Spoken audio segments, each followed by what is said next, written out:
जय श्री राम दोस्तों, कैसे हैं आप सभी लोग। आई होप आप सब लोग बहुत बढ़िया होंगे। तो चलो हम लोग आज की अपनी इस क्लास में पढ़ने वाले हैं एक नया टॉपिक जो है कैपिटल स्ट्रक्चर। ठीक है, फाइनेंशियल डिसीजंस हमने पढ़ लिए, फाइनेंशियल प्लानिंग्स पढ़ ली, फाइनेंशियल मैनेजमेंट पढ़ लिया। अब उसी का एक फाइनेंशियल जो मैनेजमेंट है, जो बिजनेस है, उसका एक टॉपिक है कैपिटल स्ट्रक्चर। उसको हम लोग इसमें पढ़ेंगे और थोड़ा इंपॉर्टेंट है यार। ठीक है, इसको सही से समझ लेना। ये थोड़ा कैपिटल स्ट्रक्चर का डिफिनीशन, उसका मीनिंग क्या है वो सही से समझ लेना। एक पॉइंट और है और उसका एक जो न्यूमेरिकल टाइप क्वेश्चन होगा वो आप सही से समझ लेना। उसके बाद इस क्लास को फिनिश करके बढ़ेंगे नेक्स्ट की तरफ, जो कि एक क्लास और होगी और आई थिंक उसी क्लास में फिर ये हमारा चैप्टर यानी ये यूनिट हमारी फिनिश हो जाएगी और बढ़ेंगे नेक्स्ट चैप्टर की यानी नेक्स्ट यूनिट की तरफ। ठीक है, तो चलिए लेट्स बिगिन।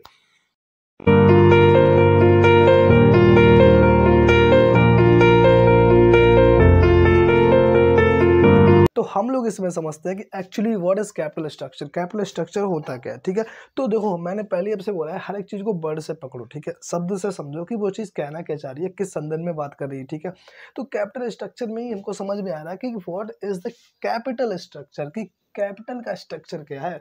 अब कैपिटल का स्ट्रक्चर कहाँ पर होगा, एक बिजनेस में। ठीक है, कैपिटल होता क्या है, कैपिटल में हमारे डेट्स और हमारी जो इक्विटी है वो दोनों चीज़ें आती हैं। सिर्फ जो हमारी डेट्स होगी यानी कर्जा कितना है और हमारा ओनर्स फंड है, हमारा खुद का पैसा कितना है। ठीक है, ये दो चीज़ें जो हैं वो कैपिटल स्ट्रक्चर में आती हैं। बाकी रिटेन अर्निंग्स वगैरह होंगी, जो कंपनियां जो पैसा रेज करती हैं। अगर किसी कंपनी को, बिजनेस को पैसा चाहिए किसी प्रोजेक्ट के लिए, तो या तो वो कर्जा लेगा, या तो वो इक्विटी करेगा, ओनर्स फंड बनाएगा, या फिर उसके पास जो खुद के पहले प्रॉफिट्स हैं जिन्हें बोलते हैं रिटेन्ड अर्निंग्स, यानी जब पहले सालों को प्रॉफिट हुआ था उसी में से उन्होंने कुछ हिस्सा अपने रिजर्व में रख लिया था, उसे बोलते हैं रिटेन्ड अर्निंग्स, तो वहाँ से लेके आएगा। ठीक है, तो यहाँ पर हम पढ़ने वाले दो चीज़ें, डेट एंड इक्विटी। कि कैपिटल स्ट्रक्चर में हम लोग ये समझते हैं कि डेट कितना है, इक्विटी कितना है, यानी एक कंपनी को कितना डेट लेना चाहिए, कर्जा कितना रखना चाहिए अपने बिजनेस में, और दूसरी बात की इक्विटी यानी ओनर्स कितना होना चाहिए। तो यहाँ पर अगर बात करें तो सबसे बेस्ट जो है मेथड वो है 2:1। अगर बात करें बेस्ट की तो 2:, यानी कि दो हिस्सों में कर्जा हो, एक हिस्से में इक्विटी हो। यानी कि अगर इक्विटी जितना है उससे डबल आप कर्जा रख सकते हो। ठीक है, इक्विटी जितना है उससे डबल आप कर्जा रख सकते हो। ठीक है, ज़्यादा अगर ज़्यादा आप लोगे कर्जा तो फिर आपके लिए लॉस हो सकता है। ठीक है, ज़्यादा अगर आप इक्विटी करोगे तो उससे भी थोड़ा ज़्यादा जो है लॉसेस होते हैं, क्योंकि ज़्यादा जितना आप ज़्यादा कर्जा लोगे ना, कर्जा लेने से आपको इंटरेस्ट ज़्यादा देना पड़ेगा। जितना ज़्यादा इंटरेस्ट देना पड़ेगा उतना ज़्यादा आपको जो प्रॉफिट है वो कम होगा, और प्रॉफिट जब आपको कम होगा तो आपको इनकम कम मिलेगी, और जब इनकम कम मिलेगी तो आपको टैक्स भी कम देना पड़ेगा गवर्नमेंट को। ठीक है, तो इसी को हम समझने वाले हैं इस क्लास में। तो specifically what is the capital structure. तो capital structure is what, capital structure means relative proportion. हम प्रपोर्शन देखते हैं किसका, डेट का और इक्विटी का, use for smooth operations of business. ठीक है, यानी कि एक जो कंपनी है, एक बिजनेस है, उसके अंदर कितना डेट है, कितना इक्विटी है। ठीक है, अगर एक किसी कंपनी की 50 लाख की कैपिटल है तो 50 लाख में से 20 लाख उसका इक्विटी है। ठीक है, और उसमें 30 लाख का डेट है।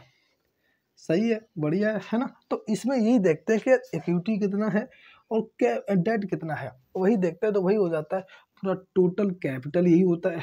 ठीक है ना, तो कैपिटल स्ट्रक्चर में कितना इक्विटी है कितना डेट है वो हम देखते हैं। तो जैसे इसका जो फॉर्मूला होता है कैपिटल स्ट्रक्चर का, वो होता है डेट बाई इक्विटी।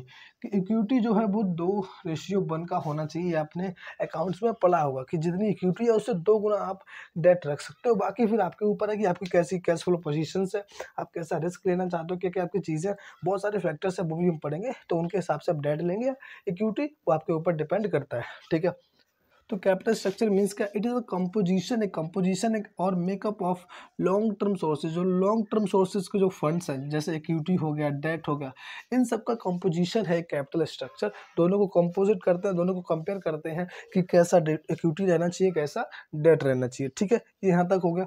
अब इसमें एक जो मैन आता है, पहले तो आपकी डेफिनेशन इसमें समझ ली आपने, और ये वाली आपने फॉर्मूला उसको समझ लो। ठीक है, अब जो आता है मैन, अब यहाँ से शुरू होता है man, that is financial leverage. कि फाइनेंशियल लीवरेज क्या होता है।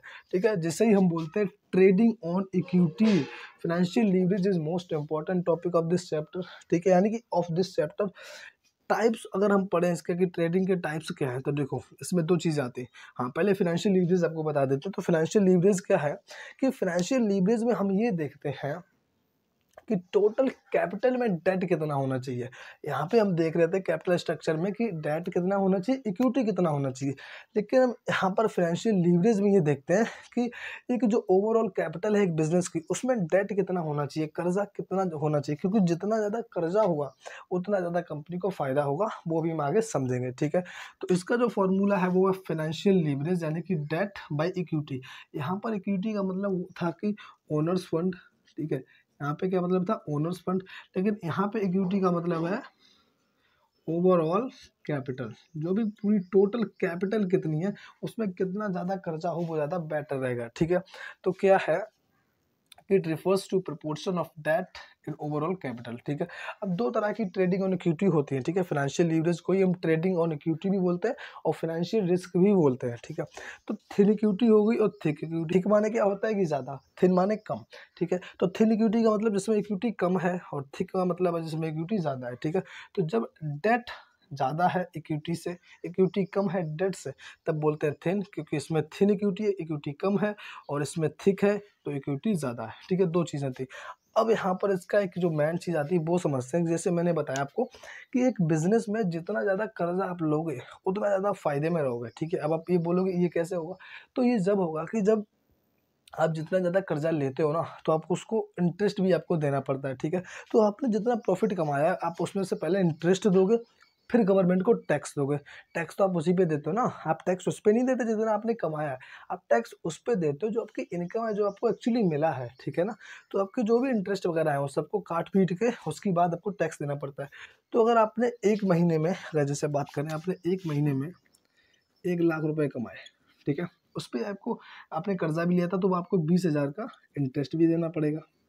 ठीक है, अब बचे 80,000, इनको, इन पर आपको टैक्स देना है। ठीक है, अब इन पर आपको टैक्स देना पड़ेगा, लेकिन अगर आपने कर्जा नहीं लिया होता तो आपको इस पर टैक्स देना पड़ता, तो ज़्यादा टैक्स देना पड़ता। ठीक है, तो कंपनी कर्जा भी लेती है जिससे कि उसको फ़ायदा हो। ठीक है, कर्जा फ़ायदेमंद कब होता है, जब होता है कर्जा जब उसका रेट ऑफ जो है रिटर्न है, रेट ऑफ जो रिटर्न है वो ज़्यादा होगा। ठीक है, यानी कि जो आपने इन्वेस्टमेंट किया है, आपने यहाँ पे जो कर्जा लिया है, अगर वो ज़्यादा है तो बहुत ज़्यादा फ़ायदा वहाँ पे हो रहा है। ठीक है, तो चलो हम वही वहाँ पर देखते हैं। अब पूरा न्यूमेरिकल जो है पूरा बेस हम लोग इसका समझने वाले हैं। ठीक है, तो फाइनेंशियल रिस्क में अगर हम बात करें, फाइनेंशियल लीवरेज, ठीक है, फाइनेंशियल लीवरेज क्या है, तो फर्स्ट इस फाइनेंशियल लीवरेज में 3 तरह के फायदे होते हैं। पहला है rate of return, rate of return अगर ज़्यादा है तो ये बेनिफिट आपको देगा। ठीक है, बेनिफिट कब देगा, जब आपको रेट ऑफ रिटर्न जो है ज़्यादा मिल रहा है। ठीक है, दूसरा है, दूसरा आता है इसका जब ये टैक्स डिडक्ट करता है। ठीक है, टैक्स को बचाता है, आपके टैक्स को कम कर सके। अगर 1 लाख रुपए है, आपने 1 लाख कमाया, अगर आपको उस पर टैक्स देना है 30%, तो आपको 30,000 देना पड़ेगा। लेकिन अगर आपको 80,000 रुपये देना है तो कितना पड़ेगा 30% का, 24,000 रुपये। ठीक है, तो कम आपका टैक्स बचा ना। दूसरा होता है debt is cheaper source, cheaper source, ठीक है, ऑफ फाइनेंस। तो डेट लेने के फ़ायदे क्या होते हैं, देखो डेट एक तो पहले आपको सस्ते में मिल जाता है, क्योंकि इक्विटी को शेयर होल्डर्स बनाने के लिए आपको बहुत ज़्यादा पैसा लगता है, क्योंकि उसके लिए आपको प्रोस्पेक्टस वगैरह, ब्रोकर वगैरह इसमें भी लगता है, लेकिन उसमें कुछ ज़्यादा ही लग जाता है बहुत। फिर उसमें कंट्रोल भी डाइल्यूट हो जाता है, तो कुछ लोग कंट्रोल डाइल्यूट नहीं करना चाहते तो वो डेट लेते हैं। तो डेट फ़ायदेमंद जब ही होगा, जैसे आपने डेट लिया 10 लाख रुपये का, ठीक है, उस पर आपको इंटरेस्ट जो है वो मिल रहा है 15%। इंटरेस्ट कितना मिल रहा है, 15% का। ठीक है, और आपको जो पे करना है वो है 10%। ठीक है, आपने उस 10 लाख रुपए को कहीं इन्वेस्ट किया और वहाँ से आपको 15% का रिटर्न मिल रहा है। ठीक है, और आपने कर्जा लिया था, उस कर्जे पर यानी 10 लाख रुपए पर आपको इंटरेस्ट देना है 10%, आपको देना है 10%, आपको मिल रहा है 15%, तो 5% का फायदा हुआ ना आपका। ठीक है, लेकिन अगर वहीं पर आपको 10% का मिल रहा था और 10% आपको पे करना है, ठीक है, तो आपको यहाँ पर क्या मिलेगा, आप तो सीधा लोगे उसको उधर दे दोगे, है ना, तो आपको तो कोई फायदा नहीं होने वाला। तो बिजनेस को तो फायदा चाहिए ना, तो बिजनेस ऐसी जगह से पैसा लेगा जहाँ से उसको पैसा कम रेट में मिले, इंटरेस्ट कम देना पड़े, और फिर ऐसी जगह लगाएगा जहाँ पर पैसा बहुत अच्छे से लगे और इंटरेस्ट ज़्यादा मिले। ठीक है, तो इसको हम पूरा एक न्यूमेरिकल वाइज में समझ लेते हैं। तो यहाँ पर हम लोग लेते हैं एक एग्जाम्पल। ठीक है, एग्जाम्पल से समझते हैं कि कैसे क्या चीज़ होती है। तो देखो यहाँ पर सबसे हम पहले लेते हैं कैपिटल, ठीक है। तो कैपिटल लेते हैं तो सभी के लिए लेते हैं 10 लाख। कितनी है? 10 लाख। 10 लाख, ठीक है। इसकी भी कैपिटल 10 लाख है और इसकी भी कैपिटल 10 लाख, ठीक है। 10 लाख सभी की कैपिटल है। अब इसमें जो डेट है, डेट डेट कितना है इसमें? डेट अगर ले लें, चलो हम लोग ले लेते हैं 8 लाख। इसमें डेट ले लेते हैं हम लोग 4 लाख और इसमें डेट ले लेते हैं नील। इसमें कर्जा कोई भी नहीं है, ठीक है। इसमें कर्जा 8 लाख का, इसमें कर्जा 10 लाख का है, 4 लाख का है, ठीक है। और जो टोटल कैपिटल है वो है 10 लाख की, ठीक है। अब लेते हैं इक्विटी। इक्विटी कितना है यहाँ पे? तो जो इक्विटी है, इक्विटी यहाँ पे आ रहा है 2 लाख का, ठीक है। क्योंकि यार देखो 10 लाख कैपिटल है टोटल, तो अगर 8 लाख का डेट, 8 लाख का कर्जा हो गया तो 2 लाख ही तो बचा जो इक्विटी में जाएगा। यहाँ पे 4 है तो यहाँ पर 6 आ जाएगा, ठीक है। 6 लाख का इक्विटी है यहाँ पे और यहाँ पर टोटल पूरा 10 लाख का इक्विटी है, क्योंकि कर्जा है ही नहीं। यहाँ पर कर्जा 4 लाख का, यहाँ पर कर्जा 8 लाख का है, ठीक है। अब हम देखते हैं तो यहाँ पर अब जो चीज़ आएगी वो आएगा इंटरेस्ट। सबसे पहले क्या आता है? इंटरेस्ट। इंटरेस्ट कितना आ रहा है? सभी को इंटरेस्ट देना है 20%। 20% इंटरेस्ट जो है सभी को पे करना है। किस पे? कर्जे पर। ये जो कर्जा लिया है इस पे 20% का इंटरेस्ट देना है। टैक्स, टैक्स जो पे करना है, ठीक है। टैक्स जो पे करना है वो है 30%। टैक्स लेते हैं हम लोग 30%, कि 30% का टैक्स हमको पे करना है, ठीक है। तो 30% का टैक्स हो गया। अब देखते हैं इसमें जो मेन चीज़ है, तो कंपनी ने कमाया कितना है, कंपनी की अर्निंग कितनी है। तो हम अर्निंग को देखते हैं, कंपनी की जो अर्निंग है। अब लेट सपोज कि इस सभी कंपनी की अगर हम अर्निंग को ले लें, तो अर्निंग की अगर हम बात करें तो अर्निंग में इन्होंने कमाया है 5 लाख, ठीक है। इन्होंने भी कमाया है 5 लाख और इन्होंने भी कमाया है 5 लाख, ठीक है। अब देख लो कैपिटल 10 लाख है। कर्जा की बात करें तो इसने, ये हो गया ए, ये हो गया बी, ये हो गया सी। ए के पास कर्जा है 8 लाख का, इसके पास 4 लाख का, इसके पास एक भी नहीं है, ठीक है। इक्विटी इसकी 2 लाख की, इसकी 6 लाख की, इसकी 10 लाख की, क्योंकि इसने कर्जा ही नहीं लिया तो टोटल इक्विटी हो गया। अगर इंटरेस्ट की बात करें तो 20% सब में और टैक्स की बात करें तो 30% सब में, ठीक है। तो अर्निंग भी सबने 5-5 लाख रुपए कमाया है, ठीक है। अब हम देखते हैं कर्जा कैसे फायदेमंद है, कर्जा फायदा कैसे देता है और कर्जा कैसे टैक्स को बचाता है, ठीक है। तो वो हम लोग देखने वाले हैं यहाँ पे, ठीक है। तो हम लोग इसको सबसे पहले देखते हैं। तो अर्निंग है इसकी 5 लाख की, इसकी 5 लाख की, इसकी भी 5 लाख की, ठीक है। तो अर्निंग इसकी 5 लाख है। तो अब हम देखते हैं कि इनको इंटरेस्ट कितना पे करना पड़ेगा, ठीक है। तो देखो ये हो गई अर्निंग, क्या हो गई ये? अर्निंग। इसे हम बोलते हैं ईबीटी, यानी कि earning before interest and tax. EBIT हम इसे बोलते हैं कि earning before interest and tax, यानी कि ये वो अर्निंग है जो इंटरेस्ट से और टैक्स से पहले, इससे ना इंटरेस्ट गया ना टैक्स गया, ठीक है। इतना तो समझ में आ रहा होगा। अब हम लोग इंटरेस्ट को देखते हैं, तो माइनस करेंगे इंटरेस्ट को। सबसे पहले इंटरेस्ट को हम माइनस करेंगे, क्योंकि सबसे पहले हमें इंटरेस्ट देना है। कोई भी चीज़ हम कमाते हैं, हमने पढ़ा है कि हम अगर कभी भी किसी के कोई कर्जा लेते हैं तो हमने जब भी कुछ हमें मिलेगा, हम जब भी कुछ कमाएंगे तो सबसे पहले उसका कर्जा हमको देना पड़ेगा, उसके बाद हम प्रॉफिट रखेंगे, ठीक है। तो हम इसको समझते हैं इंटरेस्ट को, ठीक है। अब इंटरेस्ट हमको देना किस पे है? इंटरेस्ट किस पे देना है हमको? हमको इंटरेस्ट देना है डेट पे। डेट कितना है इसका? 8 लाख। तो 8 लाख का 20% कितना हो गया? 1,60,000, ठीक है। 1,60,000 हो गया। अब यहाँ पे कितना बचा? यहाँ पे बचा है 3,40,000, ठीक है। 3,40,000 बच गया। अब बात करें बी की, तो बी के पास जो कर्जा है वो है 4 लाख का, ठीक है। टैक्स देना है, इंटरेस्ट देना है हमको 20%। तो 4 लाख का 20% कितना होगा? 4 लाख का 20% माइनस कर देंगे हम यहाँ पे। तो हम जब माइनस करेंगे तो कितना आएगा? 80,000 रुपये, ठीक है। तो आएगा 80,000 रुपये, ठीक है। तो 80,000 रुपये 5 लाख में से अगर हम 80,000 को माइनस करेंगे तो कितना आएगा? 4,20,000, ठीक है। अब इसकी बात करते हैं, इसके पास कोई कर्जा है ही नहीं, इसके पास कोई कर्जा नहीं है, तो इसका सीधा सीधा आ जाएगा 5 लाख, ठीक है। तो इसका सीधा सीधा आ जाएगा 5 लाख, ठीक है। तो देखो अगर हम यहाँ की बात करें तो ये जो अब निकल के आया, देखो ये क्या था, ये था earning before interest and tax कि ये वाली जो अर्निंग थी ये क्या थी, ये earning before interest and tax, यानी इंटरेस्ट और टैक्स देने से पहले की ये अर्निंग थी, ठीक है। अब हमने क्या किया, अब हमने इंटरेस्ट जो है वो पे कर दिया है। तो अब ये क्या है, अब ये जो निकल के आया ये क्या बचा, ये बचा है अर्निंग बिफोर टैक्स, ठीक है। ईबीटी पहले था earning before interest and tax, वो अर्निंग जो इंटरेस्ट और टैक्स से पहले।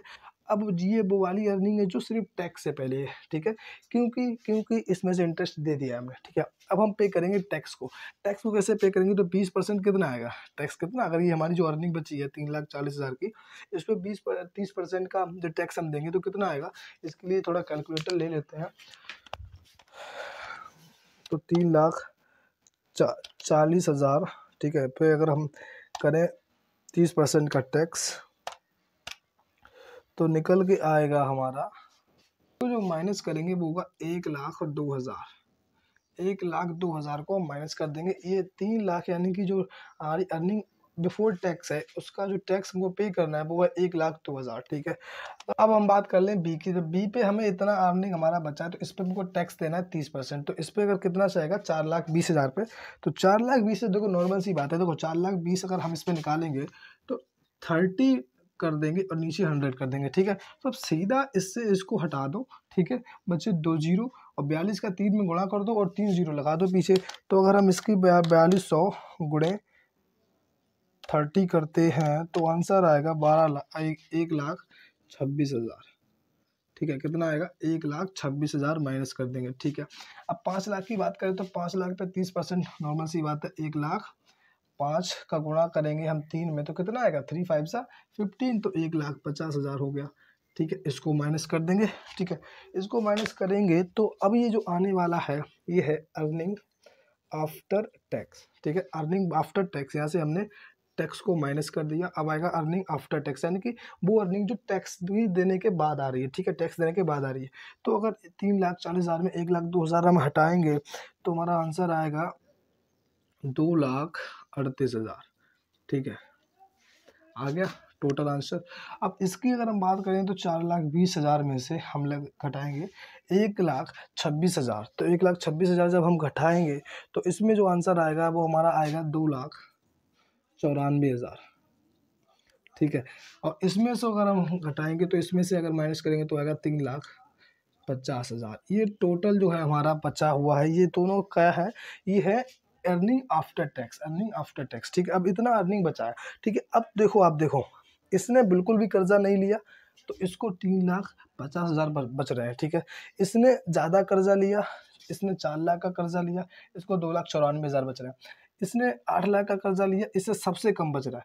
यानी कि अब आप यहाँ पे देख सकते हैं कि जिसने जितना ज़्यादा जो डेट लिया है, ठीक है, उसको उतना ही कम टैक्स देना पड़ा। इसके देखो इसने देखो 8 लाख का डेट लिया, इसको देखो 1,02,000 का देना पड़ा, और इसने 4 लाख का डेट लिया तो इसको 1,26,000 का टैक्स देना पड़ा, और इसने बिल्कुल भी नहीं लिया तो उसको 1.5 लाख का देना पड़ा। आप यहाँ पे देख रहे हो ना कि जिसने जितना ज़्यादा डेट लिया उसको उतना ही कम जो है टैक्स पे करना पड़ रहा है। अब आप ये बोलोगे कि आपने तो बोला था कि जितना ज़्यादा आप डेट लोगे उतना ज़्यादा आपको फ़ायदा होगा, लेकिन यहाँ तो उल्टा हो रहा है कि इसने बिल्कुल भी डेट नहीं लिया, इसको ज़्यादा पैसा बच रहा है।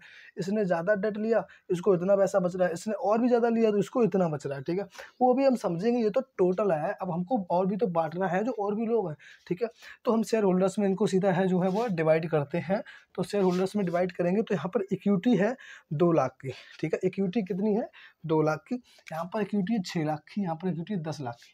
तो हम मान के चल रहे हैं कि जो शेयर्स हैं, एक शेयर का प्राइस जो है वो है 100 रुपये, ठीक है। शेयर का प्राइस कितना है, जो शेयर है उसका प्राइस कितना है, एक शेयर का प्राइस जो है वो है 100 रुपये, 100 रुपये, ठीक है, 100 रुपये एक का प्राइस है। तो यहाँ पर 2 लाख रुपए के शेयर्स हैं, 2 लाख रुपए के शेयर्स हैं, और एक शेयर का प्राइस 100 रुपये है, तो हम इसमें से 100 डिवाइड कर हटा देंगे तो कितना हो जाएगा। इसका मतलब है कि यहाँ पर 2,000 के शेयर्स हैं, ठीक है। यहाँ पर अगर हम 100 हटा देंगे तो यहाँ पे 6,000 शेयर्स शेयर होल्डर्स यानी कि, और यहाँ पर 2 हटा देंगे, यहाँ पे 10,000 शेयर्स है, ठीक है। 10,000 शेयर्स हो गए। अब हम मान के चल रहे हैं कि हर एक इंसान के पास एक शेयर है, ठीक है।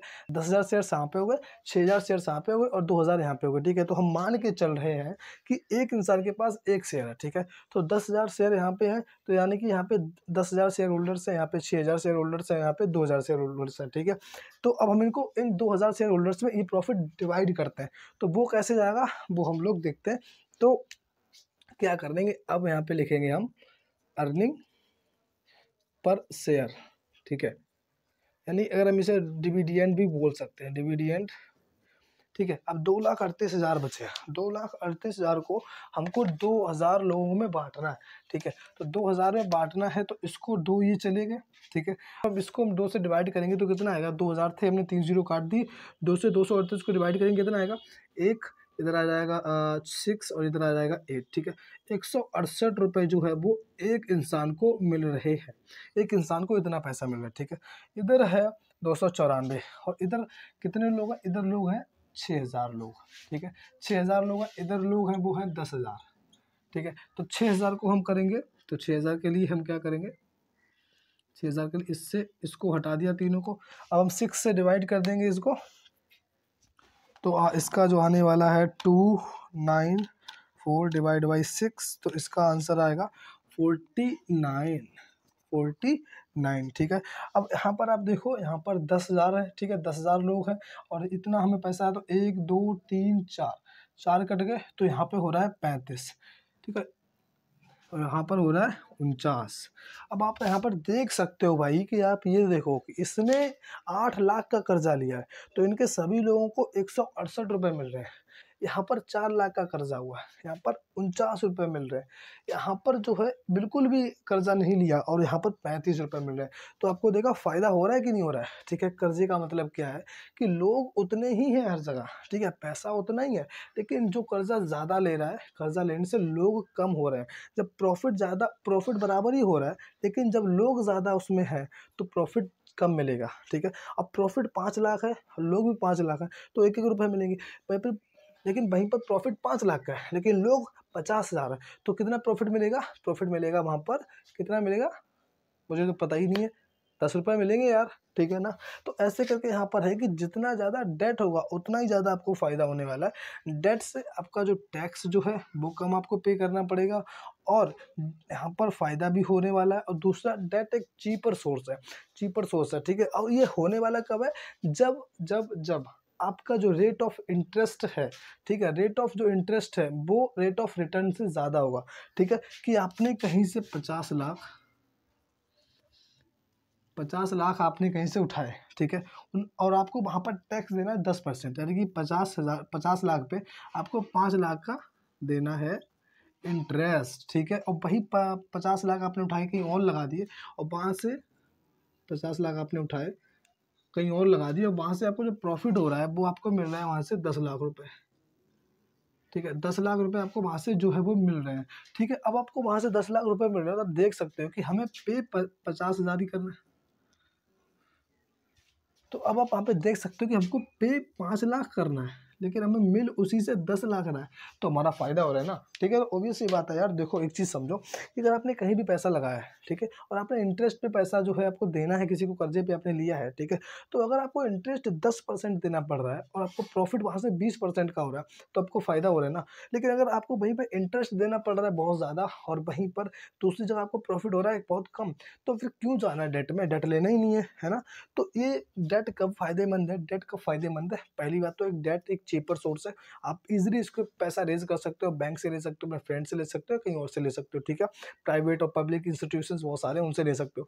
दूसरी बात है कि अगर रेट ऑफ रिटर्न जो है वो ज़्यादा है रेट ऑफ इंटरेस्ट से, तो फ़ायदेमंद है। और दूसरा, फिर ये हमारे टैक्स को भी बचाता है, ठीक है। तो गाइज यही था टोटल हमारा कैपिटल स्ट्रक्चर, और इसमें कुछ भी नहीं है। अब इसका एक और पॉइंट है जो है फैक्टर्स क्या होते हैं, यानी कि कैपिटल स्ट्रक्चर में हम कितना इक्विटी और कितना डेट रखें, किन किन फैक्टर्स से, वो सब चीज़ें हम लोग समझेंगे नेक्स्ट क्लास में, ठीक है। उसमें हम लोग समझ लेंगे कि फैक्टर्स क्या क्या है जो कि कैपिटल स्ट्रक्चर में बताते हैं, कब डेट लेना चाहिए, कब इक्विटी करना चाहिए, वो सारा कुछ समझेंगे नेक्स्ट क्लास में। उसके बाद एक और टॉपिक रहेगा फिक्स कैपिटल, वर्किंग कैपिटल, वो समझ लेंगे, उसके बाद इस यूनिट को फिनिश कर देंगे, ठीक है। तो चलो हम लोग चलते हैं, मिलते हैं नेक्स्ट क्लास में। क्लास अच्छी लगी हो तो लाइक भी कर देना, चैनल को भी सब्सक्राइब कर लेना, यानी हमारी और भी जो क्लासेस हैं वो आपको मिलती रहे, इसके लिए चैनल को सब्सक्राइब कर दीजिएगा, ठीक है।